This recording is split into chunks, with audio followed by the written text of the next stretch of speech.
हे सगळं ठरवून आहे. आणि हा अत्याचार जे आहे नुसतं महिलांपुरता नाही आहे, तर हे जाती धर्मावरला सुद्धा अत्याचार आहे. थोडक्यात सांगायचं म्हणजे जे वंदनीय पूजनीय भगवान बाबा होते, भगवान बाबांना सुद्धा लिंग छेदनापर्यंत जे म्हणजे आजही ते त्रास ती वेदना आम्ही विसरू शकत नाही.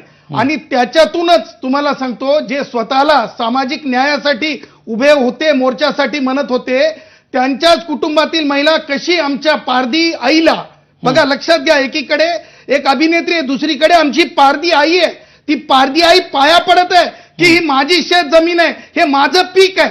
अरे बाबा, जर खरोखर आज सांगतो, तू ज्या भारतीय संविधानाची शपथ घेता, तुम्ही ज्या तुम्ही सांगितलेलं असतं मी लिंगभेद करणार नाही, मी ममत्व बाळगणार नाही. 1 आठवडा 2 आठवडे झाले नसतील आमदार म्हणून शपथ घेतल्याच्या नंतर त्यापुढे जाऊन असं कृत्य करणं, हे तुम्ही जे म्हणताय ना, हे जीभ घसरली वगैरे नाहीये, हे डेलिब्रेट आहे. म्हणून वारंवार आम्ही म्हणत आहोत की नुसतं महिला आयोग नाही, तर सभापती महोदयांनी याच्यावर सुनावणी घेतली पाहिजे. त्यांना ह्या बाबतीमध्ये एक वॉर्निंग दिली पाहिजे. त्यांनी माफी नुसतं मागून चालणार नाही, तर त्यांना जे काही संहिता आहे त्या संहितेखाली सुद्धा, जी ज्याला आपण रूल बुक म्हणतो, रूल बुक खाली त्यांना दंड झाला पाहिजे. त्यांना